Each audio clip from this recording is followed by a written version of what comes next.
Second part. तो आज हम EC2 के बारे में जानेंगे कि अमेजन EC2 क्या है और इसको हम कैसे यूज कर सकते हैं, क्या क्या चीजें हमें मिलती हैं यहाँ पे, और इसके साथ साथ क्या क्या ऑप्शन होते हैं हमारे पास। ठीक है, तो ये चीजें जानेंगे। पहले हम जान लेते हैं कि EC2 यूज किस काम पे आता है। ठीक है, ये एक तरह से वर्चुअल सर्वर होता है, वो लाइनेक्स भी हो सकता है, विंडोज भी हो सकता है, और रिसेंटली मैक ओएस भी लॉन्च कर दिया है AWS ने। मैक AWS के अंदर हम अपना मैक इंस्टेंस भी लॉन्च कर सकते हैं, ओके। है ना। और इसमें हम जब भी हम EC2 लॉन्च करते हैं तो हमें दो टाइप के स्टोरेज ऑप्शन मिलते हैं। एक होता है इलास्टिक ब्लॉक स्टोरेज, दूसरा होता है इंस्टेंस स्टोर। ठीक है, इलास्टिक ब्लॉक स्टोरेज ये मैं आगे बताऊंगा। इंस्टेंस स्टोर मैं अभी बता देता हूँ कि ये एक तरह से इंस्टेंस की इंटरनल स्टोरेज मान लो आप इसको। ठीक है, ये नॉन परसिस्टेंट होती है, मतलब कि जब आपका इंस्टेंस एक बार रीस्टार्ट होगा, अगर इंस्टेंस को रीस्टार्ट कर दिया तो ये आपका डेटा खत्म हो जाएगा, लॉस हो जाएगा यहाँ पे। तो ये सेशन सिंपल, ये परमानेंट नहीं होता है। हाँ, ये नॉन परसिस्टेंट है। EVS क्या होता है, आप चाहे इंस्टेंस को रीस्टार्ट करो, है ना, और चाहे पॉज करो, रिस्टार्ट करो। EVS में ऐसा भी होता है कि हम एक EBS को किसी दूसरे इंस्टेंस के साथ भी अटैच कर सकते हैं। अच्छा, स्टोरेज को। हाँ, EBS को हम शेयर भी कर सकते हैं। जैसे मान लो अभी मेरे पास 2 सर्वर है, मैंने पहले वाले के साथ शेयर करी EBS, फिर मैं नहीं चाहता मैं दूसरे वाले के साथ में शेयर कर लूँ। ऐसा भी होता है इसमें कि हम उसको कई लोगों के साथ शेयर कर सकते हैं, कई मल्टीपल लोकेशन पे भी शेयर कर सकते हैं हम EBS को। उसके ऑप्शन भी हैं, बाय डिफॉल्ट हम शेयर नहीं कर सकते, बट उसके कुछ ऑप्शन हैं जिनके थ्रू हम उनको शेयर कर सकते हैं। Okay okay. ठीक है, और बाय डिफॉल्ट जो है हम 20-20 EC2 इंस्टेंस पर रीजन पे क्रिएट कर सकते हैं। मतलब जो हमारा ये रीजन है ना, जैसे अभी मैं ओरेगन रीजन में हूँ, ठीक है, ओरेगन रीजन के अंदर मैं by default 20 EC2 instance launch कर सकता हूँ। मेरे पास ये बाय डिफॉल्ट लिमिट है कि मैं 20 EC2 मशीन लॉन्च कर सकता हूँ वहाँ पे अपने लिए। हम इसको बढ़ा भी सकते हैं सपोर्ट पे, अपनी रिक्वेस्ट डाल के, तो वहाँ पे बढ़वा भी सकते हैं इस चीज को। तो ये मिनिमम कितना देता है? 20 देता है क्या? क्या मिनिमम इंस्टेंस क्या? मिनिमम EC2 मिनिमम तो 20 आप देते हैं? मिनिमम तो वो तो आपके ऊपर डिपेंड है ना, आप क्रिएट ही मत करो तो वो मिनिमम तो 0 ही हुआ है ओके। ना। और अच्छा आप, अच्छा, आपने, अच्छा आपका भी 20 है, ठीक ठीक। हाँ, आप बाय डिफॉल्ट जो है वो मैक्सिमम 20 यूज कर सकते हो, और फिर रिक्वेस्ट करके अपनी उसको बढ़वा भी सकते हो कि मुझे 20 नहीं, मुझे 40 इंस्टेंस एक रीजन में चाहिए, या 50 इंस्टेंस एक रीजन में चाहिए। तो ये आप रिक्वेस्ट देके भी बढ़वा सकते हो। ठीक है, तो आज हम थोड़ा बहुत ये जानेंगे कि EC2 क्या है, उसकी कुछ इन्फॉर्मेशन है, क्या टाइप्स के EC2 होते हैं, सिक्योरिटी ग्रुप क्या है, इलास्टिक IP की पेयर, और उसको लॉन्च भी करके देखेंगे हम। उबंटू में भी, मतलब लाइनेक्स प्लेटफॉर्म पे भी लॉन्च करेंगे, विंडोज प्लेटफॉर्म पे भी उसको लॉन्च करके देखेंगे, और कनेक्ट कैसे करना है ये भी हम जानेंगे। ठीक है, दोनों चीजें देखेंगे इसमें।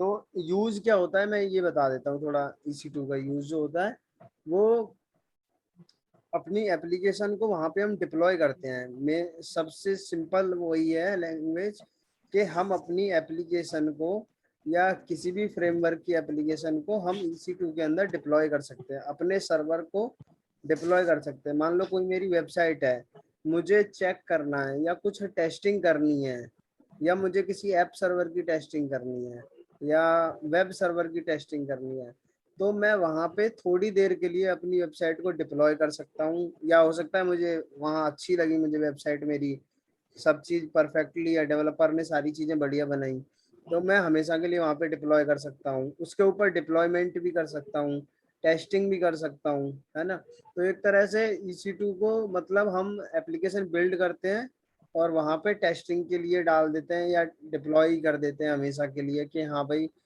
वो क्लाउड पे ही रहे। क्लाउड पे डालने का एक फायदा है कि उनका 0 डाउन टाइम होता है, एक तो स्टॉप नहीं होता कभी भी इंस्टेंस। 99% तो चांस यही रहते हैं कि हाँ वो अप है ना। 0.1% चांस ही रहते हैं कि हाँ वही वो डाउन हो सकता है। कभी ऐसा कुछ होता है कि जहाँ पे स्टेटस फेलवर लिखा आ जाता है, तो वहाँ पे कभी कभी होता है कि हाँ वहाँ पे स्टेटस चेक 1/2 की जगह पे 2/2 की जगह पे 1/2 आने लगता है। ये भी मैं बताऊंगा कि स्टेटस चेक 1/2 और 2/2 क्या होता है। ये भी इंटरव्यू में पूछा जाता है कि स्टेटस चेक क्या है। ओके। तो बेसिकली यही है कि ये वेब सर्वर, एप्लीकेशन सर्वर या टेस्टिंग या डिप्लॉयमेंट सर्वर के लिए जनरली यूज किए जाते हैं। हम इनको किसी और काम के लिए भी यूज कर सकते हैं। ठीक है। अब जो मेन होते हैं EC2 इंस्टेंस टाइप जो मेन होते हैं, वो मैं आपको एक बार दिखा भी देता हूँ पैनल पे यहाँ पे। जैसे जनरल पर्पस हो गए, कंप्यूट ऑप्टिमाइज हो गए, मेमोरी ऑप्टिमाइज हो गए। देखो मैं आपको EC2 पैनल पे ले जाता हूँ डायरेक्ट, और यहाँ पे EC2 पे ओके कर देता हूँ। ठीक है। जब हम लॉन्च इंस्टेंस करेंगे ना, तो वहाँ पे हमें सारे इंस्टेंस अपने दिखाई देंगे। पहले हमें वो कहेगा कि इंस्टेंस सिलेक्ट करने के लिए। देखो मैं जाता हूँ रनिंग में, अभी मेरे पास कोई भी इंस्टेंस नहीं है राइट नाउ, तो मैं लॉन्च इंस्टेंस पे ओके करता हूँ। ये वे है इंस्टेंस को एक लॉन्च करने का।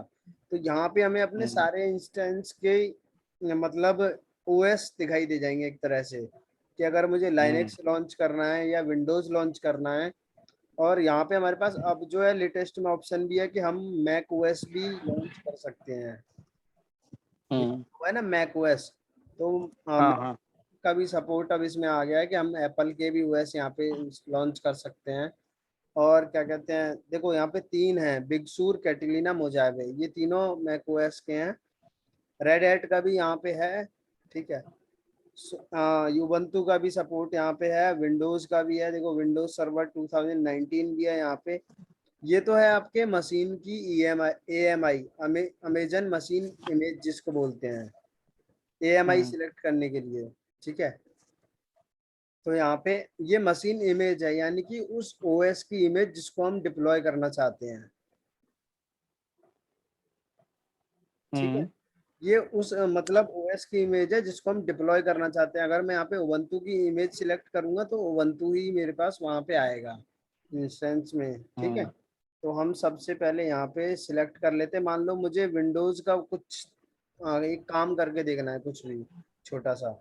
यहाँ पे लिखा है फ्री टीयर, यानी कि अगर किसी का नया अकाउंट है तो वो उसको फ्री टीयर में भी यूज कर सकता है। फ्री टीयर का मतलब है कि आपको 720 घंटे मिलते हैं हर महीने यूज करने के लिए।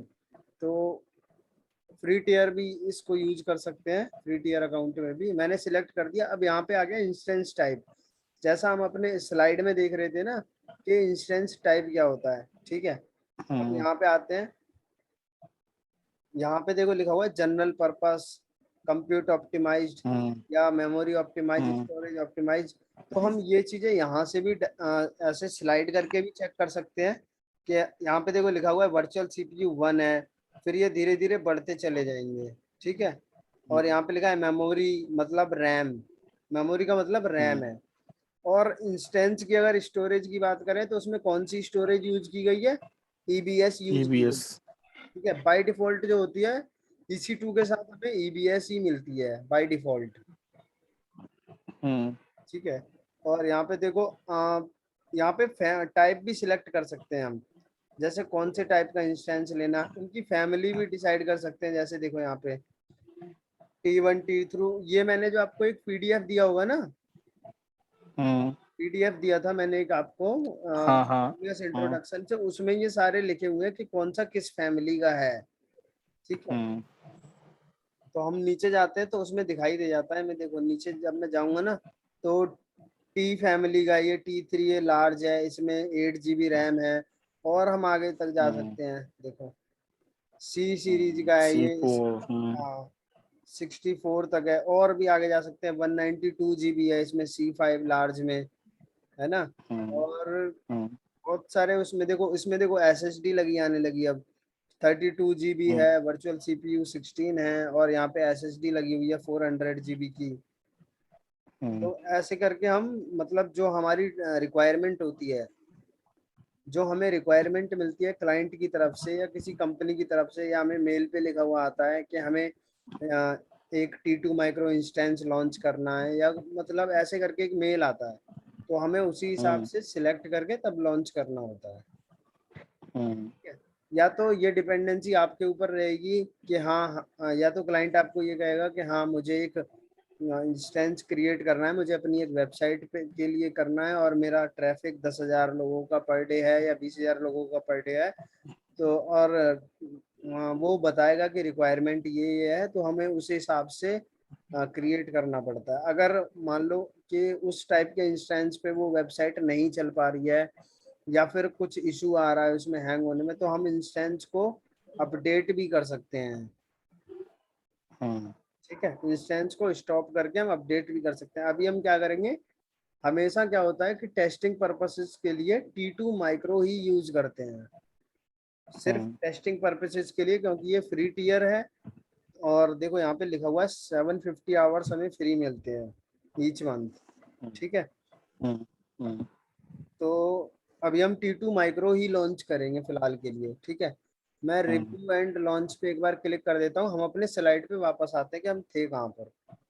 ठीक है, ये मैंने आपको पूरा पीडीएफ में दे दिया है कि किसमें क्या होता है, फिर भी मैं एक बार बता दे रहा हूँ कि जनरल पर्पस में क्या होता है, जिनमें मतलब बैलेंस्ड मेमोरी होती है, बैलेंस सीपीयू, मतलब कि एक 1 GB मेमोरी हुई और 1 वर्चुअल सीपीयू हुआ।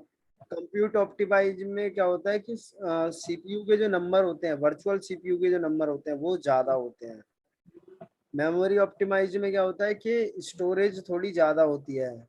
स्टोरेज इन द सेंस मान लो कि आपको रैम ज़्यादा होगी। स्टोरेज ऑप्टिमाइज में आपको एसएसडी का भी ऑप्शन मिल जाता है, एनवीएमई का भी सपोर्ट मिल जाता है। यहाँ पे एक एनवीएमई एसएसडी होती है, वो बहुत फास्ट होती है, तो वो भी हमें इसमें सपोर्ट मिल जाता है स्टोरेज ऑप्टिमाइज्ड में। एक्सीलरेटेड मतलब कि जिनमें ग्राफिक का काम होता है, ग्राफिक मान लो कोई गेमिंग से रिलेटेड कोई काम करना चाहता है, या गेमिंग से रिलेटेड कुछ डेवलपमेंट कर रहा है, तो उसके लिए एक्सीलरेटेड कंप्यूटिंग की जरूरत होगी, जीपीयू ऑप्टिमाइज्ड इंस्टेंस की। हाई मेमोरी यानी कि हाई रैम हो उसमें, और नाइट्रो सिस्टम होता है एक एक होता है नाइट्रो सिस्टम सुपर फास्ट करने के लिए कंप्यूटर को, तो वो चीजें भी हमें उसमें मिल जाती हैं। ये तो हो गए जनरली टाइप हो गए कि EC2 इंस्टेंस के टाइप क्या होते हैं, मतलब किस किस टाइप में हम उन्हें डिप्लॉय कर सकते हैं। तो ये अपनी रिक्वायरमेंट के हिसाब से हम उनको डिप्लॉय करते हैं। पहले हम देखते हैं कि एप्लीकेशन किस बेस की है, या हमारी वेबसाइट जो भी है, जो भी हमारा रिसोर्स है, मतलब हम किस टाइप का रिसोर्स यहाँ पे लेंगे, यूज करेंगे, डिप्लॉय करेंगे। परचेजिंग ऑप्शन क्या होते हैं, परचेजिंग ऑप्शन में आप ऑन डिमांड भी ले सकते हो। ठीक है, यानी कि जैसे अभी मैं ऑन डिमांड ले रहा हूँ। ठीक, अभी तो मैं फिलहाल क्या कहते हैं, हाँ ये ऑन मतलब ऑन डिमांड ही है, मैं ले रहा हूँ अभी इंस्टेंस लॉन्च कर रहा हूँ, तो ये ऑन डिमांड ही है। डेडिकेटेड इंस्टेंस मैंने आपको कल बताया था कि एक पूरा कंप्लीटली सर्वर जो है वो एक कस्टमर को ही असाइंड हो जाता है। ठीक है, डेडिकेटेड होस्ट का मतलब है कि एक पूरा फिजिकल सर्वर ही होता है, बट पेमेंट जो होती है सेम एज ऑन डिमांड। जो ऑन डिमांड इंस्टेंस होता है उसकी तरह पेमेंट होती है, लेकिन एक पूरा पूरा फिजिकल होस्ट ही उनको मिल जाता है, फिजिकल सर्वर ही उनको मिल जाता है। और ऑन स्पॉट इंस्टेंस में क्या होता है, ये चीपेस्ट होते हैं, अप टू 90% डिस्काउंट। और रिस्क भी होता है इनमें। रिस्क ये होता है कि ये रिटर्न भी ले लिए जाते हैं। जैसे AWS ने हमें ऑन स्पॉट इंस्टेंस दिए, कुछ इंस्टेंस ऐसे होते हैं जिन पे डिस्काउंट भी मिल जाता है हमें, कि अभी फिलहाल के लिए 80% डिस्काउंट है या 90% डिस्काउंट है, बट वो रिटर्न भी ले लिए जाते हैं फिर AWS के द्वारा ही। ठीक है, शेड्यूल्ड इंस्टेंस इस टाइप का है कि मान लो मेरे को कुछ काम है, जैसे कोई वेबसाइट है जिसपे ट्रैफिक आता है 20,000 लोगों का, वो भी सुबह 8 बजे से लेके 12 बजे तक। तो मुझे सुबह 8 बजे से लेके 12 बजे तक, मान लो मेरे पास 10 सर्वर है, और मैं चाहता हूँ कि सुबह 8 बजे से लेके 12 बजे तक 10 की जगह 20 सर्वर हो जाएं, 20 सर्वर चले मतलब मेरे पास, ताकि लोग जल्दी जल्दी शॉपिंग कर पाए, मेरी मतलब कंपनी ग्रो करे। तो मैं क्या करूँगा कि शेड्यूल इंस्टेंस परचेज कर लूँगा और ऑटो स्केलिंग कर दूंगा, ताकि जब भी 8 बजे से लेके 12 बजे तक मेरे इंस्टेंस अपने आप स्केल अप हो जाएं और स्केल डाउन हो जाएं 12 बजे के बाद। ठीक है। मेजरली जो होते हैं वो 3 इंस्टेंस यूज होते हैं, ऑन डिमांड, स्पॉट और रिजर्व। रिजर्व ये होता है कि ये चीपेस्ट ऑप्शन होता है, इनको हम पहले से ही परचेज करके रख देते हैं कि हाँ ठीक है, जब कभी हमें काम पड़ेगा तब हम इन पे काम कर लेंगे। अब मैं बता देता हूँ कि AMI क्या होता है। अभी हमने यहाँ पे देखा ना कि हमने AMI सिलेक्ट करी अपनी, माइक्रोसॉफ्ट विंडोज सर्वर 2019, और ये होती है इसकी AMI ID। ठीक है, ये सर्वर की AMI ID है, मतलब मैं किसी भी रीजन में जाके AMI ID अगर ये डालूंगा तो मुझे ये सर्वर मिल जाएगा। ठीक, ये एक तरह से मान लो कि मशीन का OS होता है, उस मशीन का OS और प्लस उसकी कॉन्फ़िगरेशन, कोई हम अमेजन मशीन इमेज बोलते हैं। ठीक है, जो हमें इनिशियल सॉफ्टवेयर को चलाने के लिए ज़रूरत पड़ती है। जैसे मान लो मुझे गूगल क्रोम चलाना है, तो मुझे क्या चाहिए होगा, या तो मुझे एक विंडोज़ मशीन चाहिए होगी या मुझे एक लिनक्स मशीन चाहिए होगी जिसपे मैं उसको रन कर सकूँ। ठीक है, तो इनिशियल लेवल पे सॉफ्टवेयर चलाने के लिए एक EMI की जरूरत पड़ती है, जो उसका OS और उसकी कॉन्फ़िगरेशन से मिला होता है, उसको ही हमें अमेजन मशीन इमेज बोलते हैं। ठीक है, EBS क्या होता है? EBS एक इलास्टिक ब्लॉक स्टोरेज है जो हमें परसिस्टेंट ब्लॉक स्टोरेज प्रोवाइड करती है अपने इंस्टेंस के लिए। ये बाय डिफॉल्ट EC2 के साथ मिलती है, और इसको हम स्केल अप और स्केल डाउन किसी भी टाइम कर सकते हैं। ऐसा कोई इशू नहीं है कि हाँ हम इसको स्केल अप नहीं कर सकते या डाउन नहीं कर सकते, इसको हम बढ़ा भी सकते हैं और घटा भी सकते हैं। ओके। पब्लिक IP क्या, हेलो। कोई कंफ्यूजन है क्या? नहीं नहीं नहीं। पब्लिक आईपी क्या होता है? पब्लिक आईपी एक ऐसी आईपी होती है जो हर जगह से एक्सेस हो सकती है, उसको हम पब्लिक आईपी बोलते हैं, जो कि यूनिक एड्रेस होता है इंटरनेट पे, जहाँ पे इस आईपी को हम अपने किसी इंस्टेंस पे अप्लाई कर सकते हैं, किसी नेटवर्क डिवाइस पे लगा सकते हैं। जो भी IPv4 सपोर्टेबल डिवाइस होगी वहाँ पे हम पब्लिक आईपी अपनी दे सकते हैं। और इलास्टिक आईपी मैंने बताया कि ये पेड आईपी होती है, ये आप इसे इंस्टेंस के साथ अटैच भी कर सकते हैं और डी अटैच भी कर सकते हैं, और आप इसे सेव भी करके रख सकते हैं कि हाँ भाई मैंने ये परचेज कर लिया है और इस आईपी को मैं अब अपने नेक्स्ट इंस्टेंस के साथ अटैच करूंगा। ये एक तरह से पेड आईपी होती है, होती पब्लिक ही है लेकिन ये पेड आईपी होती है। अगर आप इंस्टेंस पे अपने पब्लिक आईपी अटैच कर रखी है और आप इंस्टेंस को रीस्टार्ट करोगे ना, तब भी ये आईपी आपकी चेंज नहीं होगी, जबकि पब्लिक आईपी जो AWS की तरफ से मिली होगी, जो विदाउट पेड आईपी होगी, वो क्या होगा, जब हम इंस्टेंस को रीस्टार्ट करेंगे तो वो ऑटोमेटिक चेंज हो जाएगी आईपी। क्योंकि उस टाइम पे क्या होता है, जब हम इंस्टेंस को रीस्टार्ट करते हैं, तो जैसे हमने इंस्टेंस को रीस्टार्ट किया, पूरी मशीन शट डाउन हुई, तो उस टाइम पे क्या होता है कि जो आईपी होती है वो DHCP के थ्रू चलती है, यानी कि किसी सर्वर से वो हमें असाइन हुई होती है, और जब हमारा सर्वर बंद हो जाता है तो वो उसी टाइम में रिलीज हो जाती है। रिलीज होने का मतलब है कि जो आईपी से असाइन हुई वो उसने वापस कर दी। फिर क्या होगा, जब हमारा इंस्टेंस स्टार्ट होगा दोबारा से, तो उसको फिर एक आईपी असाइन होगी। हो सकता है कि वह पहले वाली ना हो, डिफरेंस ही हो, मतलब दूसरी आईपी हो। इसीलिए पब्लिक आईपी हमेशा चेंज हो जाती है जब भी हम इंस्टेंस को रीस्टार्ट करते हैं। इलास्टिक आईपी चेंज नहीं होती। हम बहुत सारी इलास्टिक आईपी अपने अकाउंट में परचेज करके रख सकते हैं, रिजर्व करके रख सकते हैं, सेव कर सकते हैं।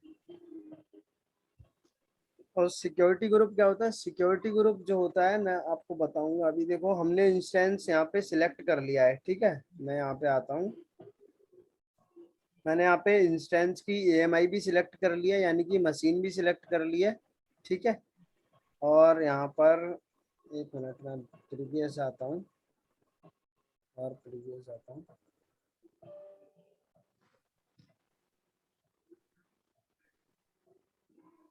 यहाँ पे हमने देखो इंस्टेंस का टाइप सिलेक्ट कर लिया था अपने लिए, T2 माइक्रो। ठीक है, मैं नेक्स्ट करता हूँ कॉन्फ़िगर इंस्टेंस डिटेल। यहाँ पे क्या आता है, देखो मैं इसी टाइप के 5, 10, 15, 20 जितने मना है उतने इंस्टेंस लॉन्च कर सकता हूँ यहाँ पे, बट बाय डिफॉल्ट लिमिट होती है 20 की। ठीक है, नहीं होगा क्योंकि मैं एक ही इंस्टेंस अभी लॉन्च करना चाह रहा हूँ। अगर मल्टीपल लॉन्च करना चाहता हूँ 10, 20, 30, तो यहाँ पे मैं इनको ऑटो स्केलिंग ग्रुप में लॉन्च कर सकता हूँ। ऑटो स्केलिंग का एक अलग टॉपिक है, उसको हम आगे जानेंगे कि ऑटो स्केलिंग क्या है। वो एक कंप्लीट अलग पार्ट है ऑटो स्केलिंग का, जहाँ पे इंस्टेंस को स्केल अप और स्केल डाउन कर सकते हैं अपने रिक्वायरमेंट के हिसाब से। ठीक है, तो अगर मुझे इसमें मान लिया 21 या 22 करने हैं, तो जैसा आप बता रहे हैं कि मुझे मेल करना पड़ेगा, तो ऑटो स्किल नहीं करना पड़ता है कि मेल करना पड़ता है? क्या क्या क्या? जैसे मान लीजिए मुझे इसमें है कि आपको मैक्सिमम 20 इंस्टेंस आप रन कर सकते हैं, हाँ, तो कंपनीज में होता है जैसे आप बता रहे हैं कि मान लिया हमें मेल करना पड़ेगा कि नहीं नहीं हमें मेल नहीं, 40 देखो इंस्टेंस देखो, रन कर। मेल नहीं करना पड़ेगा। देखो यहाँ पे आप जाओगे ना, अपने अकाउंट पे करोगे, तो यहाँ पे सपोर्ट का ऑप्शन है, ये देखो सपोर्ट लिखा हुआ है। सपोर्ट सेंटर में जाके आप वहाँ हम्म पे रिक्वेस्ट डाल दोगे कि मुझे, जैसे यहाँ पे हम्म मैं गया, लिमिट इंक्रीज के लिए आप रिक्वेस्ट डाल सकते हो। यहाँ पे देखो मैं यहाँ पे आ गया सपोर्ट में। सपोर्ट में आने के बाद यहाँ पे क्रिएट केस करेंगे, और केस का हम्म टाइप यहाँ पे लिख देंगे कि मुझे क्या है, लिमिट इंक्रीज करानी है या सर्विस लिमिट इंक्रीज करानी है, टेक्निकल सपोर्ट से रिलेटेड। यहाँ पे सिलेक्ट कर देंगे, लिमिट टाइप सिलेक्ट कर देंगे अपनी जो भी है। EC2 की लिमिट इंक्रीज करानी है, जैसे यहाँ पे लिख दिया।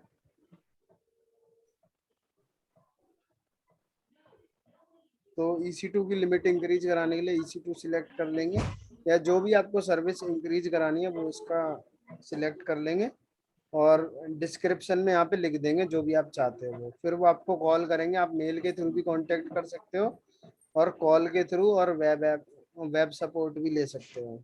यहाँ से हम सर्विस रिक्वेस्ट को चेंज भी करा सकते हैं। ठीक है, हम्म। और परचेजिंग ऑप्शन का मतलब है कि अगर हम स्पॉट इंस्टेंस लेना चाहते हैं तो यहाँ पे टिक कर देंगे, स्पॉट इंस्टेंस आ जाएगा। उनमें डिस्काउंट भी मिलता है कुछ, बट वो हम नहीं करेंगे। बाय डिफॉल्ट क्या होता है कि एक VPC क्रिएट होता है जब भी हम कोई इंस्टेंस क्रिएट करते हैं ना, तो एक नेटवर्क इंटरफेस क्रिएट होता है हमारे सर्वर को कनेक्टिविटी प्रोवाइड करने के लिए। तो ये हमने बाय डिफॉल्ट ही है, जो हमारे मतलब मैंने बताया था ना कल, कि हर हम्म रीजन के अंदर एक बाय डिफॉल्ट सिक्योरिटी ग्रुप होता है। ये वही होता है एक तरह से। ठीक है, ये इस नेटवर्क में ये चलेगा। ये इंस्टेंस जो है, ये सर्वर जो है, ये इस नेटवर्क में चलेगा। अवेलेबिलिटी जोन देखो यहाँ पे कितने हैं, यहाँ पे 4 अवेलेबिलिटी जोन अवेलेबल हैं। ठीक है, तो हम इसको क्या करेंगे, इसको US2A में लॉन्च करेंगे राइट नाउ। ठीक, US2A में लॉन्च करेंगे। यहाँ पे लिखा भी आ गया देखो, 4091 IP एड्रेस आर अवेलेबल। ठीक है, तो इतने IP अवेलेबल है। हम क्या करेंगे कि फिलहाल के लिए सारी चीजें बाय डिफॉल्ट छोड़ेंगे। ठीक है, ये सारी चीजें बाय डिफॉल्ट छोड़ेंगे, इसमें आपको कुछ भी नहीं करना फिलहाल के लिए। सारी चीजें बाय डिफॉल्ट छोड़ देंगे, ये भी सब बाय डिफॉल्ट छोड़ना है आपको। ठीक, तो हम इनक्रिप्शन, हमेशा बाय डिफॉल्ट छोड़ते हैं? हाँ ये सब बाय डिफॉल्ट छोड़ना है। मैं इनका यूज बताऊंगा आपको कि किसमें क्या करना पड़ता है। ठीक है, ये सारी चीजें नहीं मैं, फिलहाल के लिए आप बाय डिफॉल्ट छोड़ दो। अच्छा। ठीक है, फिलहाल के लिए आप बाय डिफॉल्ट छोड़ दो, मैं बताऊंगा आपको क्या क्या कब कहाँ पे क्या करना है। ठीक है, हम करेंगे इसको नेक्स्ट, हम्म ऐड स्टोरेज। अब हम यहाँ पे क्या कर सकते हैं, देखो बाय डिफॉल्ट जो क्या होता है ना, हमें बाय डिफॉल्ट जब भी हम कोई विंडोज इंस्टेंस लॉन्च करते हैं तो हमें वहाँ पे 30 GB का साइज मिलता है डिस्क का। हेलो, हाँ। बाय डिफॉल्ट जो है ना, हेलो। हमें यहाँ पे 30 GB हम्म का साइज मिलता है, डिस्क साइज। जो लोकल डिस्क सी बनेगा जो अपना विंडोज इंस्टेंस के लिए, वो 30 GB का बनेगा। हम इसको चेंज भी कर हम्म सकते हैं।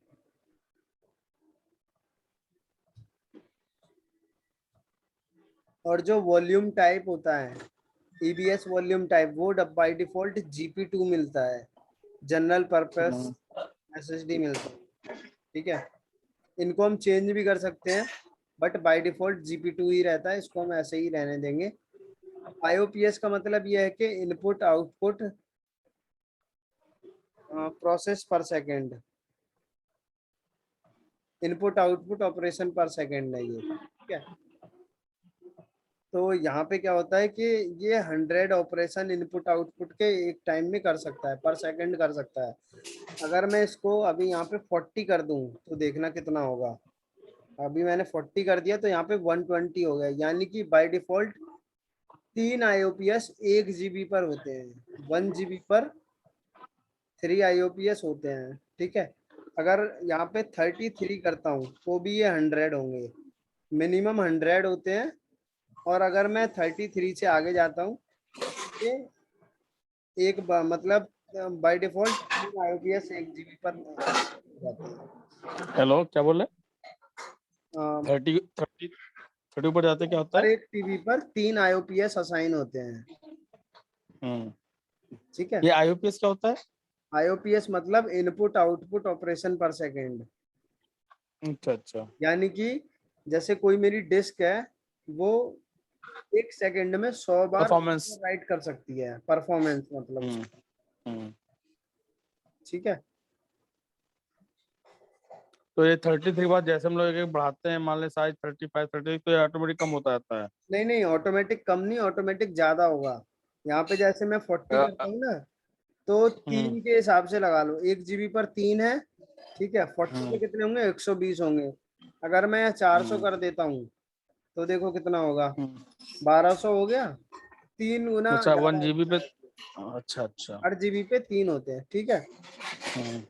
थ्रूपुट 10 GB थ्रूपुट करें, हमेशा, 10 GB करेंगे तो 30 होगा। हाँ, अगर जैसे मैं यहाँ पे 30 GB करूंगा भी तो यहाँ पे 10 100 10। होगा।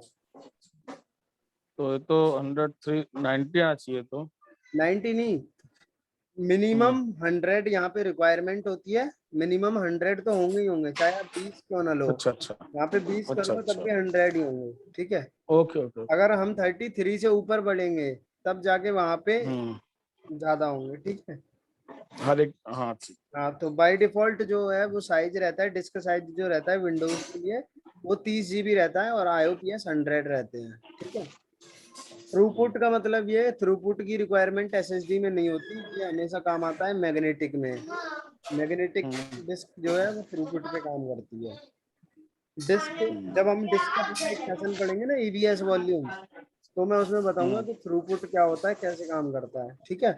हम्म हम्म डिलीट ऑन टर्मिनेशन का मतलब ये है कि अगर मैं इंस्टेंस को अपने डिलीट करूंगा, अभी यहाँ पे टिक है, अगर मैं इंस्टेंस को डिलीट करूंगा तो ये वॉल्यूम भी मेरा डिलीट हो जाएगा, ये डिस्क भी मेरी डिलीट हो जाएगी। अगर मैं यहाँ पे हम्म रिमूव कर देता हूँ और फिर अगर मैं इंस्टेंस को डिलीट करूंगा तो ये डिस्क मेरी बच जाएगी, और वॉल्यूम जो इंस्टेंस है वो डिलीट हो जाएगा, जो सर्वर है वो मेरा डिलीट हो जाएगा, वॉल्यूम बच जाएगा, ठीक है। तो जब सर्वर का डिलीट है तो फिर वॉल्यूम का तो कोई मीनिंग नहीं रहेगा। वॉल्यूम बच जाएगा क्योंकि वो एक आपकी AMI होती है, यहाँ पे क्या है, EBS है। हम्म जैसे क्या होता है, मैं आप पेंट में समझा देता हूँ। AWS में क्या होता है कि जैसे आपने सर्वर लॉन्च किया यहाँ पे, ठीक है, हम्म आपका होस्ट यहाँ पे है, ये हो गया AWS के अंदर, जैसे आप एक रीजन में हो, ठीक है। AWS रीजन के अंदर यहाँ पे एक सर्वर है, ठीक, और इसी रीजन के अंदर पे स्टोरेज डिवाइसेस भी रखी होंगी कहीं पे, ठीक है।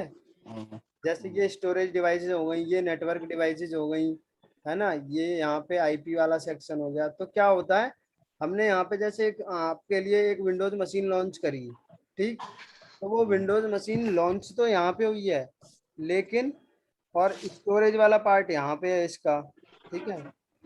जैसे हम बोलते हैं ना EBS, इलास्टिक ब्लॉक स्टोरेज, ठीक है। तो वो जो ब्लॉक हम्म। स्टोरेज होती है वो इस फॉर्म में होती है, जैसे ऐसे करके ऐसे होती है ये, ठीक है। मतलब ब्लॉक्स बने होते हैं उसमें, एक तरह से ये मान लो आप, ठीक? और ये ऐसे एक ब्लॉक हो गया, ठीक। ऐसे करके ब्लॉक्स बने होते हैं। तो ठीक है, मान लो ये 8-8 GB का एक ब्लॉक है या 16-16 GB का ब्लॉक है। तो हमने जो अपना ये विंडोज मशीन लॉन्च करी है, इसके पीछे एक ईबीएस इंस्टेंस तो अभी हम यहाँ पे क्रिएट कर रहे हैं ना, ये वाला 30 GB का पार्टीशन जो है, हम्म ठीक है, हम्म ये उस इंस्टेंस से अटैच नहीं है, ये कहीं नेटवर्क पे रखा हुआ है। हम्म। वाला इससे ऐसे अटैच्ड है, ये आपके यहाँ पे अच्छा। नहीं है, ये सर्वर के अंदर नहीं है, ये स्टोरेज का ऑप्शन एक अलग जगह होता है क्लाउड में। हम्म हम्म या ऑन प्रेमिसेस में भी हम जब कहीं डेटा सेंटर बनाते हैं ना, तो वहां पे भी स्टोरेज एक अलग जगह होती है, मशीन से एक अलग जगह होती है। ये सिर्फ वर्चुअल मशीन हैं, ठीक है, यहाँ पे ये सिर्फ वीएम्स हैं, ठीक। और ये हम्म सिर्फ नेटवर्क स्टोरेज है।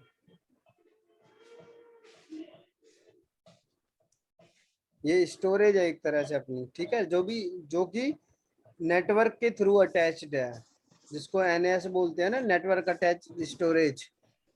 ठीक है, हम्म आपका सर्वर तो यहाँ पे चल रहा है, लेकिन स्टोरेज कहाँ पे, स्टोरेज उसकी किसी नेटवर्क से कनेक्टेड है, हम्म ठीक है। तो इसी तरीके से ये होता है कि मतलब जब अपना इंस्टेंस ये डिलीट करेंगे ना, और अगर यहाँ पे टिक है, तो अगर हम अपना इंस्टेंस डिलीट करेंगे तो ये स्टोरेज भी डिलीट हो जाएगी इसके साथ में, मतलब कि ये कोई भी डाटा अपने पीछे नहीं छोड़ेगी। और अगर यहाँ पे अनटिक है, मतलब टिक नहीं है, तो ये इंस्टेंस सिर्फ डिलीट होगा, ये स्टोरेज यहाँ पे आपके अकाउंट में ही रहेगी, ठीक है। हम्म। अब मैंने यहाँ पे फिलहाल अनटिक कर रखा है, यानी कि ये स्टोरेज जो है वो मैं आपको प्रूफ भी करके दिखाऊंगा कि अभी हम इंस्टेंस को डिलीट भी करेंगे, फिर भी ये स्टोरेज बच जाएगी। मैंने अभी यहाँ टिक नहीं किया हुआ है, ठीक है। और एक और सिनेरियो देखेंगे जिसमें हम इसको टिक करेंगे, ठीक है। मैं नेक्स्ट करके टैग करता हूँ, यहाँ पे लिख देता हूँ कि मेरा क्या है नेम, और यहाँ पे लिख देता हूँ मेरा वेब सर्वर है ये, ठीक। हम्म अब मैं यहाँ पे नेक्स्ट गया, और ये आ गया सिक्योरिटी ग्रुप। देखो सिक्योरिटी ग्रुप हमने स्लाइड में देखा है कि ये क्या करता है, ये हम्म। हमारे ट्रैफिक को कंट्रोल करता है हाँ। कि कौन कौन बंदा अंदर आ सकता है, कौन कौन मेरे सर्वर को एक्सेस कर सकता है, और कौन कौन नहीं कर हम्म सकता है। ये एक तरह से फायरवॉल है, ठीक। हम्म हम्म तो हमने यहाँ पे क्या किया, आरडीपी, हमें हमेशा क्या होता है, विंडोज के अंदर एक प्रोटोकॉल होता है जो माइक्रोसॉफ्ट के द्वारा ही डेवलप किया गया है, आरडीपी, रिमोट डेस्कटॉप प्रोटोकॉल, ठीक है, जिसका पोर्ट नंबर 3389 होता है। और अभी मैंने इसको सिर्फ एनी पे कर रखा है, यानी कि इसको कोई भी एक्सेस कर सकता है, ठीक है। इसको मैं एनीवेयर कर देता हूँ, यानी कि इसको कोई भी बंदा एक्सेस, फिलहाल के लिए मैं एक टेस्टिंग कर रहा हूँ बस, ये इसको कोई बंदा एक्सेस कर सकता है। अगर मैं चाहता हूँ कि इसको सिर्फ मैं ही एक्सेस करूँ, तो मैं यहाँ पे लिख दूंगा माई आईपी, कि ये सर्वर जो है सिर्फ मेरी आईपी पे ही एक्सेस हो, ठीक है। मैं रिव्यू एंड लॉन्च पे ओके करूंगा। अब यहाँ पे मैं एक रिव्यू कर लेता हूँ अपने इंस्टेंस का कि मैंने क्या क्या सिलेक्ट किया है और क्या क्या मेरे हम्म पास है। मैंने T2 माइक्रो इंस्टेंस सिलेक्ट किया है, सिक्योरिटी ग्रुप मेरा लॉन्च विजर्ड 2 है, इंस्टेंस स्टोरेज डिटेल्स भी देख लेंगे यहाँ पे कि ये ऑन डिमांड इंस्टेंस है, और सारी चीज़ें यहाँ पे लिखी हुई हैं, नेटवर्क भी है, स्टोरेज भी जान लेते हैं इसमें क्या क्या लगी है। 30 GB स्टोरेज है, टैग मैंने क्या दे रखे हैं यहाँ पे, वेब सर्वर टैग दे रखा है, ठीक है, यही हम सबको दे देंगे। लॉन्च कर देता हूँ मैं। अब यहाँ पे क्या कह रहा है कि एक की पेयर क्रिएट करो। अगर आपके पास पहले से है तो वो हम यहाँ पे सिलेक्ट कर सकते हैं। अगर न्यू क्रिएट करना चाहते हैं तो न्यू भी क्रिएट कर सकते हैं, और अगर नहीं करना चाहते क्रिएट, बिना की के ही एक्सेस करना चाहते हैं, तो विदाउट की पेयर कर सकते हैं। हम यहाँ पे फिलहाल एक न्यू की पेयर क्रिएट करेंगे। यहाँ पे हम उसका नाम दे देंगे वेब सर्वर 1। इसको हम डाउनलोड कर लेंगे। ये देखो पैम फाइल मेरे पास डाउनलोड हो गई वेब सर्वर 1 नाम से, और इसको हम लॉन्च कर देंगे, ठीक है। विंडोज में क्या होता है कि जनरली ये 3 से 4 मिनट लेता है क्रिएट होने में। एक विंडोज वेब सर्वर को लॉन्च होने में 3 से 4 मिनट लगती हैं, जिसमें लिखा हुआ है ना your instance are launching, it may take a few minutes. ठीक है, हम जाते हैं इनिशिएटेड वाले पे अपने पे, और यहाँ पे दिखा रहा है पेंडिंग। ठीक, अभी देखना कॉन्सेप्ट सारे क्लियर हो जाएंगे यहाँ पे। ये मेरा वेब सर्वर था, तो मैं यहाँ पे लिख देता हूँ वेब सर्वर, सेव कर दिया मैंने। अब देखो ये रनिंग स्टेट में आ गया। रनिंग स्टेट में आने के बाद भी इसको 2 या 3 मिनट का टाइम लगेगा कनेक्ट होने के लिए। मैं रिफ्रेश कर दे रहा हूँ एक बार। ये देखो लिखा हुआ है ना, सारी डिटेल्स यहाँ पे लिखी हुई हैं कि ये इंस्टेंस टाइप क्या है, स्टेटस चेक क्या है, कोई अलार्म है या कौन से रीजन में ये हुआ है, कौन सा अवेलेबिलिटी जोन है, इसका आईपी एड्रेस क्या है, आईपी असाइन है या वो भी है, और हमने कौन सी की यूज की है इसको कनेक्ट करने के लिए, हम कौन सी की को यूज करेंगे, तो उसका भी नाम यहाँ पे लिखा हुआ है सर्वर। ठीक है,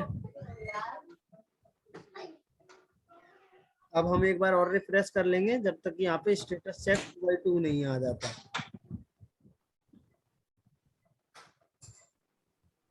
इंस्टेंस तो इसमें रनिंग शो कर रहा है, तो हमें स्टेटस देखना देखना है। देखो, अगर ये लाइनेक्स इंस्टेंस होता तो हम इसको रनिंग में ही कनेक्ट कर सकते थे। ठीक है, अगर मैं इसको कनेक्ट करने जाऊंगा अभी तो हो सकता है कि ये कनेक्ट हो जाए, बट ये होता है कि हमें हमेशा स्टेटस चेक 2x2 के बाद ही यूज करना है। अच्छा अच्छा। ठीक है, तो स्टेटस चेक होता क्या है मैं ये भी बता देता हूँ आपको। देखो यहाँ पे देखो, एक मिनट, अब मैं यहाँ पे आ गया, ये इनिशियलाइजिंग हो रहा है। अगर 1/2 लिखा हुआ है, 1/2 का मतलब है कि ये सिस्टम स्टेटस चेक है। और अगर 2/2 है तो क्या कहते हैं, 2/2 नहीं, सॉरी, ये होता है 1 के लिए और ये होता है 2 के लिए। इंस्टेंस स्टेटस चेक अभी ये सारी रिपोर्ट बता देगा थोड़ी देर में रनिंग होने के बाद। तब तक हम इसको कनेक्ट करने की कोशिश करते हैं। तो मैं इसकी पब्लिक आईपी जो है वो मैं इसको कॉपी कर लेता हूँ। ठीक, इसको मैंने कॉपी कर लिया और अपने डेस्कटॉप पे आके RDP यहाँ पे लिखा, वो सिलेक्ट किया, यहाँ पे इस सिस्टम की आईपी डाल दी, पेस्ट कर दी। ठीक है, मैंने कनेक्ट पे ओके किया। अब देखो मेरे पे यहाँ से यूजर नेम पासवर्ड वगैरह सब पूछेगा। देखो एंटर योर क्रेडेंशियल, मतलब कि इस सर्वर के क्रेडेंशियल डालो, ये बोल रहा है। ठीक है, तो मैं वापस से अपने AWS कंसोल पे आता हूँ, कनेक्ट पे ओके करता हूँ एक बार। ठीक है, कनेक्ट पे मैंने ओके किया, RDP क्लाइंट पे ओके करता हूँ क्योंकि मैं RDP क्लाइंट के थ्रू यूज कर रहा हूँ मैं। यूजर नेम तो यहाँ पे लिखा आ गया, देखो एडमिनिस्ट्रेटर। ठीक है, मैंने इसको कॉपी किया, कॉपी करके और मैंने यहाँ पे पेस्ट कर दिया। ठीक, पासवर्ड के अंदर क्या होता है, यूजर नेम हमेशा एडमिनिस्ट्रेटर होता है इसका बाय डिफॉल्ट। पासवर्ड में देखो मैं क्या डालता हूँ, यहाँ पे पासवर्ड की जगह पे लिखा हुआ है ना गेट पासवर्ड। तो ये पासवर्ड हमें मिलेगा कहाँ से, पासवर्ड हमें तब मिलेगा जो ये हमारी की डाउनलोड हुई है ना, इसको हमें वेरीफाई करना होगा। कैसे वेरीफाई करेंगे, गेट पासवर्ड पे ओके किया, यहाँ पे इस की को अपलोड करेंगे, ब्राउज किया। ठीक, वेब सर्वर 1.pem लिखा हुआ है, ओपन करता हूँ मैं इसको। ये देखो की आ गई मेरे पास। अब मैं इसको डिक्रिप्ट करता हूँ, अभी ये इनक्रिप्ट फॉर्म में थी, अब इसको डिक्रिप्ट करते हैं। डिक्रिप्ट किया तो मेरे पास देखो पासवर्ड आ जाएगा, ये मेरा पासवर्ड है लॉगिन करने का उस सर्वर के अंदर। तो मैं इस पे जाता हूँ और कर देता हूँ ओके। अब जैसे ही मैं ओके करूंगा मेरा सर्वर देखो कनेक्ट हो जाएगा, यस कर देता हूँ, ये कनेक्ट हो जाएगा, आप एक नई स्क्रीन में आ जाओगे ऑटोमेटिक।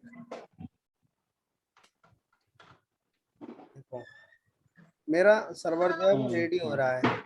मैं अभी फिलहाल AWS के अंदर हूँ, आप देख रहे होंगे मेरी स्क्रीन पे एकदम ब्लैंक है। हाँ मैं हाँ फिलहाल हाँ। AWS के अंदर हूँ, मेरा सर्वर भी यहाँ पे लॉन्च होगा, अभी देखोगे आप डेस्कटॉप एकदम खाली होगा और उसमें सारी चीजें लिखी भी आएंगी कि AWS IP क्या है, कौन से जोन में हूँ, क्या है सब चीज। देखो एक तरह से पूरा एक कंप्लीटली न्यू डेस्कटॉप लॉन्च हो चुका है यहाँ पे, पूरा कंप्लीट सर्वर लॉन्च हो चुका है। ठीक है, अब मैं इसमें सेम एज इट इज काम जो मैं अपने लैपटॉप में कर सकता हूँ वही सेम काम मैं इसमें कर सकता हूँ, वही अपने सिस्टम में कर सकता हूँ इस टाइम।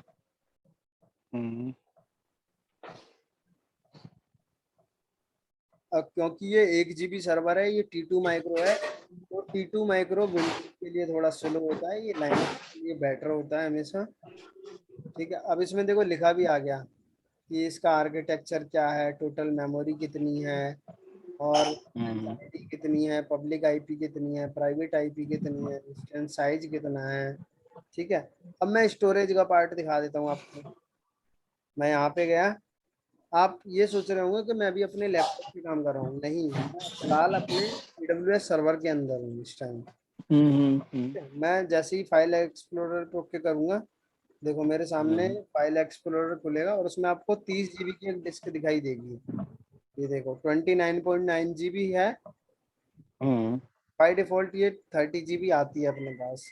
ठीक, अब मैं इसमें चाहे गूगल क्रोम डालूं, मोजिला फायरफॉक्स डाल के कोई भी एप्लीकेशन करके डिप्लॉय करके, या जो मुझे काम करना है टेस्टिंग पर्पसेज, मुझे मान लो घंटे 2 घंटे के लिए 32 GB का एक सर्वर चाहिए था, मान लो मैं लैपटॉप नहीं अरेंज कर पा रहा हूँ 32 GB का टेस्टिंग के लिए, तो मैं यहाँ पे वो चीज़ कर सकता हूँ। हम्म रैम का मैं सर्वर एक लॉन्च कर सकता हूँ, उस पर टेस्टिंग भी कर सकता हूँ अच्छी तरीके से। वो सारे काम यहाँ पे पॉसिबल है। ठीक है, हम्म और ये एकदम ऐसा चलेगा, आपको पता ही नहीं लगेगा कि आप वर्चुअल मशीन में हो या क्लाउड में हो, ऐसा आपको बिल्कुल भी पता नहीं चलेगा। ऐसा लगेगा आपको कि हाँ ये मेरे लैपटॉप में ही चल रहा है सब। हम्म ठीक है, तो ये तो हमारा हो गया विंडोज इंस्टेंस। ठीक है, अब ये सारी चीजें हमने पढ़ ली, कीपीआर क्या है, लॉन्च कैसे करते हैं। ठीक है, ये मैंने सब आपको हम्म practically बता दिया कि कैसे करते हैं। अब आते हैं एक बार स्टेटस चेक वाले ऑप्शन पे। मैंने आपको बता दी, टेंसेस पे ओके करता हूँ। यहाँ पे देखो लिखा आ गया status check 2 by 2 check fast fast. हम्म ठीक है, अब एक बार चेक कर लेते हैं। इंस्टेंस मैंने सिलेक्ट कर लिया, स्टेटस चेक पे आते हैं। ठीक है, स्टेटस चेक का मतलब ये है, देखो अब मैं दोबारा दिखा देता हूँ एक बार।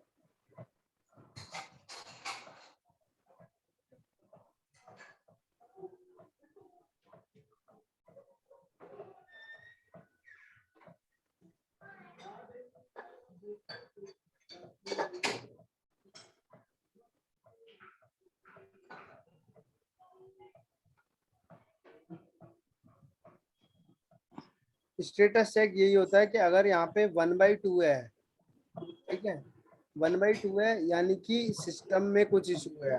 अगर यहाँ पे 1/2 लिखा आता है और चेक फेल्ड लिखा हुआ आता है ना, तो यानी कि सिस्टम में कुछ इशू है, यानी कि उसके एप्लीकेशंस में कुछ इशू है, या उसके मतलब सॉफ्टवेयर में कुछ इशू है। अगर वो फेल होता है तो लॉन्च होने में।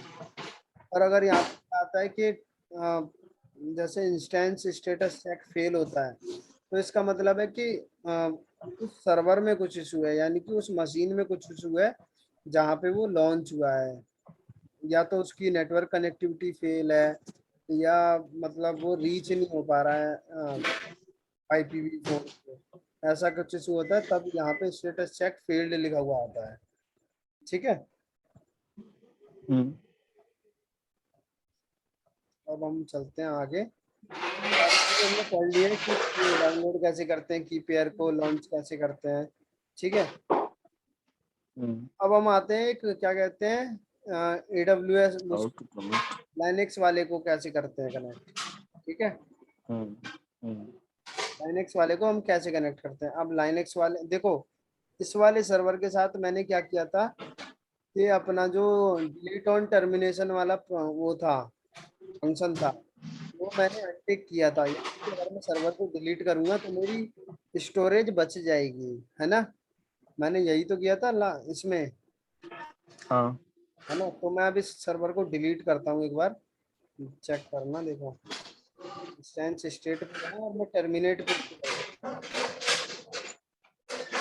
शटिंग डाउन लिखा हुआ आ रहा है, ये टर्मिनेट हो जाएगा थोड़ी देर में। तब तक हम क्या करेंगे, हम एक नया सर्वर लॉन्च करके देख लेते हैं। ठीक है, आपकी तो आवाज नहीं आ रही साहब, आवाज नहीं आ रही साहब।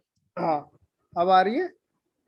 हाँ जितनी देर में ये टर्मिनेट हो रहा है ना, उतनी देर में हम क्या हम्म करेंगे कि एक नया लिनक्स SSH से एक्सेस करेंगे हम सर्वर को।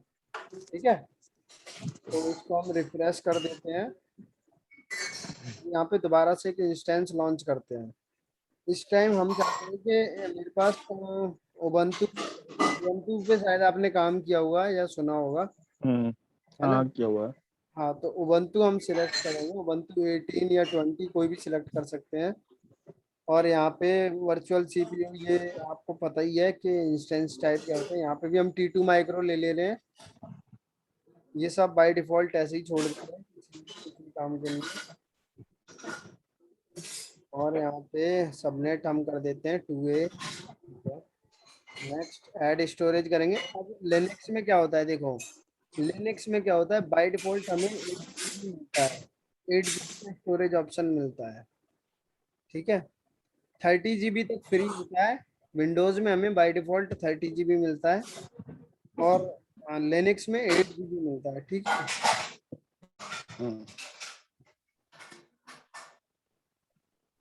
नेक्स्ट करता हूँ मैं ऐड स्टोरेज कंटिन्यूअर, और यहाँ पे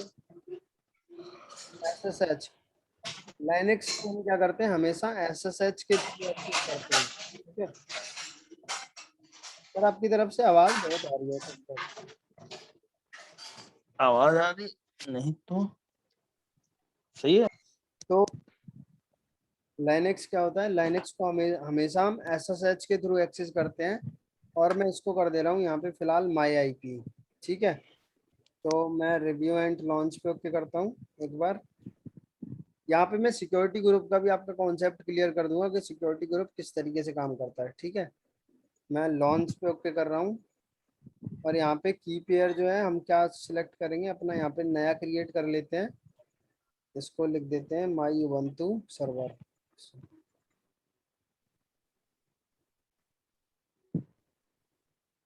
उबंटू सर्वर मैंने लिख दिया और डाउनलोड कर लिया इसको, ठीक है। लॉन्च कर देता हूँ। अब लिनक्स में क्या होता है कि हम इसको इंस्टेंटली कनेक्ट कर सकते हैं। ये बिल्कुल भी टाइम नहीं लेता है क्रिएट होने में ना। जैसे मैं यहाँ पे लिख देता हूँ, ये लाइनक्स सर्वर है, उबंटू सर्वर है मेरा, ठीक है। अब ये देखो यहाँ पे तुरंत ही आ जाएगा कि इंस्टेंस पेंडिंग में है फिलहाल। तो जैसे ही यहाँ पे लिखाएगा रनिंग, वैसे ही हम तुरंत कनेक्ट कर सकते हैं। अभी फिलहाल पेंडिंग में है।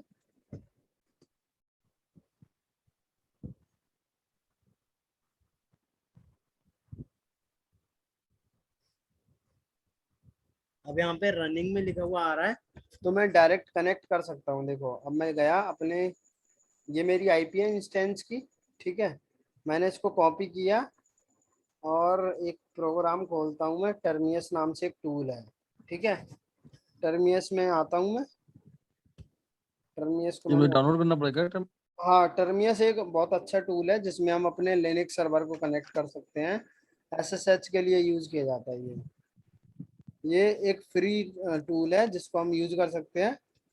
बढ़िया टूल है, इसमें एक साथ हम कई सारे सर्वर कनेक्ट कर सकते हैं, ठीक है। मैं न्यू होस्ट पे ओके करता हूँ, ये मेरा नया सर्वर है, मैं यहाँ पे लिख देता हूँ माई उबंटू सर्वर, ठीक। एड्रेस में क्या डालना है, एड्रेस में हमें IP डालनी है। और यहाँ पे नीचे आइए, पोर्ट नेम बाय डिफॉल्ट 22 रहने देना है। उबंटू का सर्वर का जो बाय डिफॉल्ट होता है यूजर नेम, वो उबंटू ही होता है। पासवर्ड में क्या डालना है, पासवर्ड हमें नहीं डालना है, सिर्फ यहाँ पे की डालनी है जो हमने डाउनलोड किया है, की पेयर डालना है। प्लस पे करूंगा, फाइल पे ओके करना है, और उस की को अपलोड कर देना है यहाँ पे। उबंटू सर्वर पैम ओके किया और ओपन कर लिया। ओपन करने के बाद क्या करना है, सेव कर देना है, और इसको कनेक्ट करके देख लेना है। तो माई उबंटू सर्वर लिखा हुआ आ गया, मैं कनेक्ट करता हूँ, देखो कनेक्ट होने लगा। कंटिन्यू कर देना, ऐड एंड कंटिन्यू। देखो मेरा उबंटू सर्वर कनेक्टेड हो गया। आप देख रहे होंगे कि मेरे पास उबंटू सर्वर एक कनेक्टेड हो गया है SSH के थ्रू,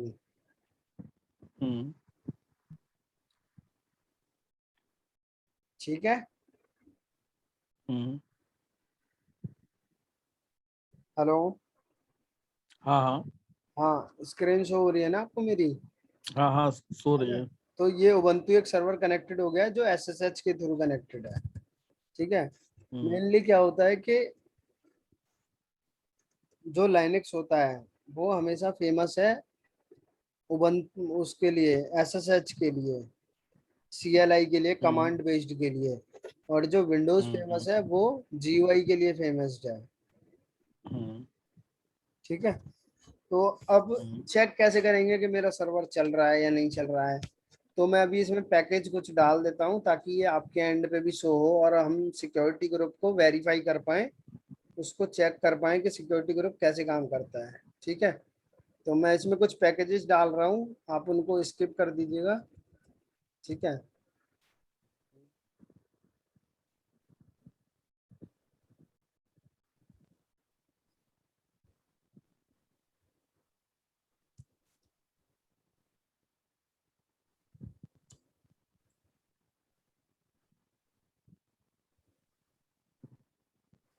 मुझे भी करने पड़ेंगे क्या ये?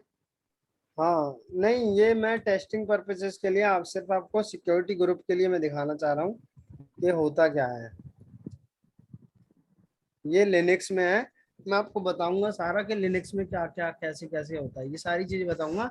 बस फिलहाल के लिए मैं ये बताना चाह रहा हूँ कि सिक्योरिटी ग्रुप में कैसे क्या होता है। ठीक है। हम्म ताकि सिक्योरिटी ग्रुप आपको कंफर्म हो जाए कि मतलब कैसे काम करता है। मैं अगर यहाँ से डिसेबल करूंगा तो वो आपके एंड पे शो होगा या नहीं होगा, ऐसे करके। ठीक है। हम्म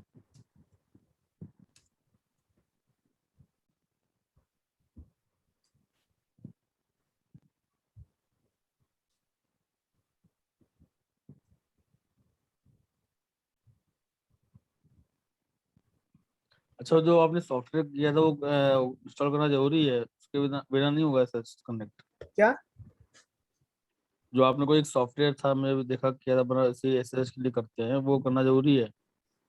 नहीं, वो आप कर सकते हो, क्योंकि अगर उसके बिना वो नहीं करना चाहते तो क्या कहते हैं, आप एक काम कर सकते हो, पुट्टी जैन के थ्रू भी आप काम कर सकते हो। पुट्टी जैन एक टूल है, उसके अच्छा अच्छा। थ्रू भी आप काम कर हाँ सकते हो। हाँ। है ना? पुट्टी एम पुट्टी बहुत सारे आते हैं। हाँ, पुटी से भी काम कर सकते हो, उसमें भी मैं बताऊंगा भी थोड़ी देर में, देखते हैं पुटी से कैसे काम करते हैं। ठीक है। तो हम्म।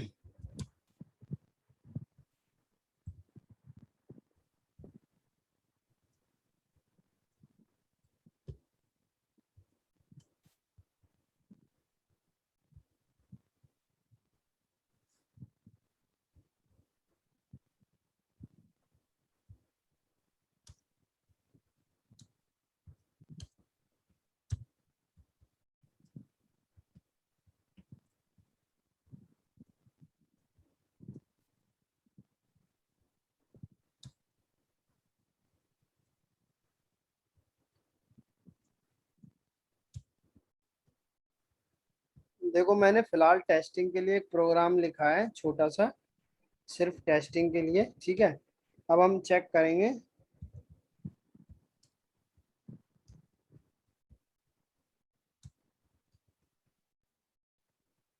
ठीक। अब देखो क्या करना, आप एक काम करना। ठीक है। सिक्योरिटी ग्रुप में जाते हैं दोबारा से।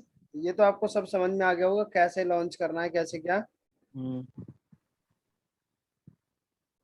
हेलो। हाँ हाँ। हाँ।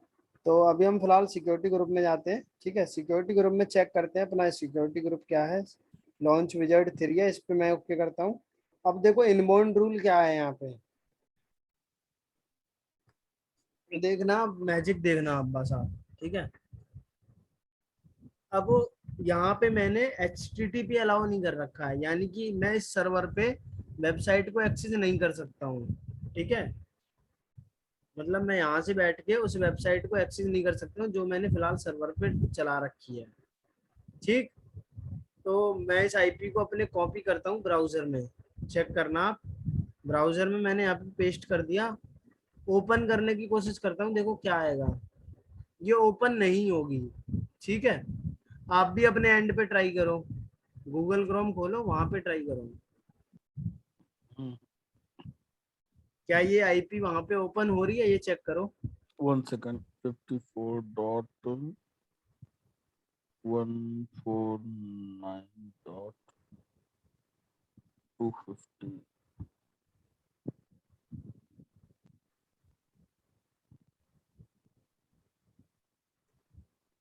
ओपन हो रही है क्या? नहीं, नहीं हो नहीं रही। नहीं नहीं। अब हम आते हैं, देखो सिक्योरिटी ग्रुप के अंदर, सिक्योरिटी ग्रुप के अंदर गए और यहाँ पे एक प्रोटोकॉल अलाउ कर देते हैं उसको। ठीक है, यानी कि उसको एक जाने का रास्ता बता देते हैं कि आपको एक वेबसाइट ओपन करनी है HTTP के थ्रू। मैं यहाँ पे HTTP पे ओके कर देता हूँ, HTTP, ठीक है। और कस्टम की जगह पे कर देता हूँ फिलहाल के लिए एनीवेयर, सॉरी माई आईपी करता हूँ हम्म फिलहाल के लिए, ठीक है। सेव कर देता हूँ। हम्म। ठीक। अब आप दोबारा से चेक करो कि आपके यहाँ पे ओपन हो रही है ये।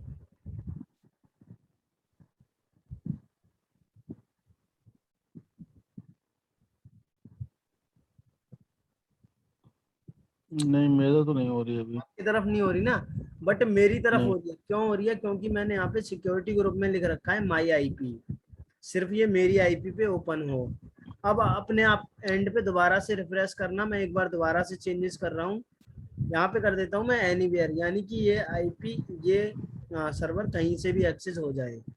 तो मैं सेव करता हम्म। हूँ। अब आप चेक करो अपने एंड पे आपके यहाँ पे ओपन हो रही है या नहीं।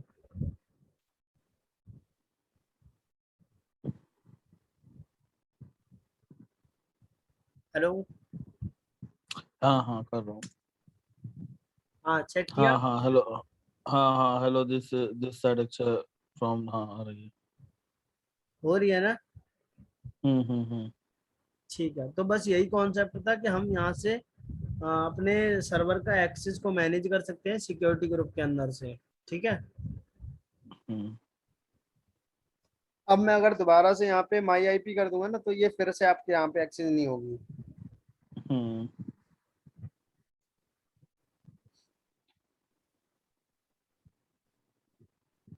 ठीक है।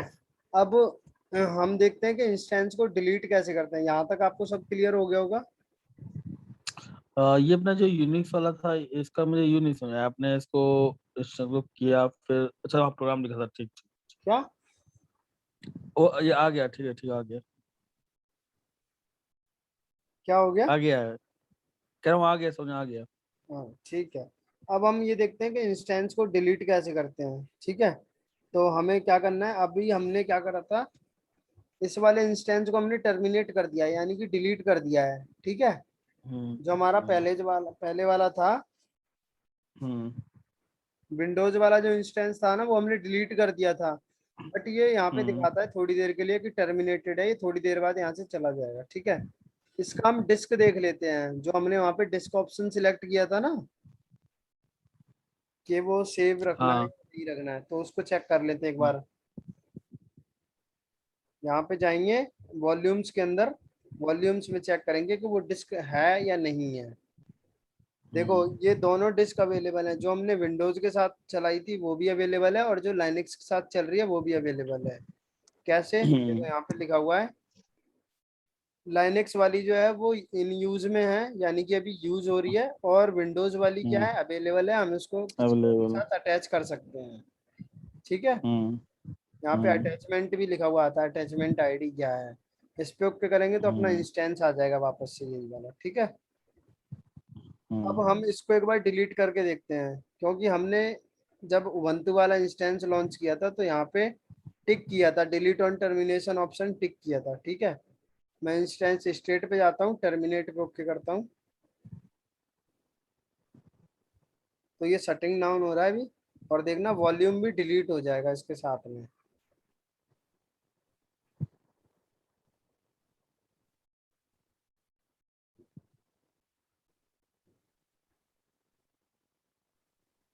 यहाँ पे आते हैं, एक बार कंप्लीटली शट डाउन हो जाए तो ये जो वॉल्यूम है वो डिलीट हो जाएगा।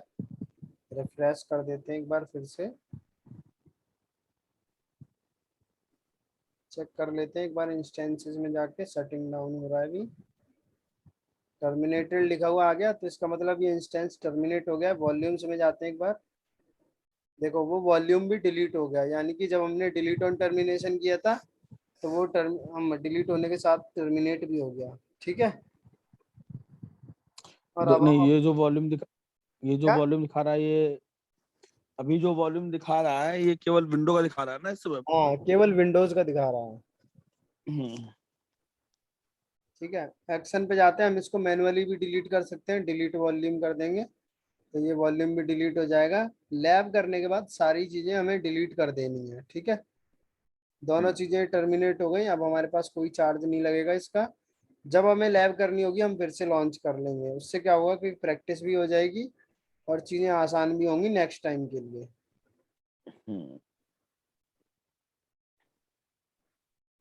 और कोई क्वेश्चन हो या क्वेरी हो तो वो मुझे बता दो, मैं अभी बता देता हूँ। नहीं अभी तो नहीं है, जब एक बार करूंगा तभी तो आएगा थोड़ा डाउट। हाँ, वैसे अभी तक तो सब। एक बार कर लेना, ज्यादा ज्यादा प्रैक्टिस करना, हम्म। फिर मुझे बता देना। मैं तुरंत, मुझे व्हाट्सअप कर देना या तो, ठीक है, मैं तुरंत ही आपको हम्म। रेजोल्यूशन भेज दूंगा या मैं बता दूंगा कैसे करना है, ठीक। हम्म। और रिकॉर्डिंग जो हम्म। होगी वो भी मैं अभी आपको शेयर कर दे रहा हूँ थोड़ी देर में, ठीक है। ठीक। हाँ ठीक। ओके। ठीक है, ओके। Okay, thank you.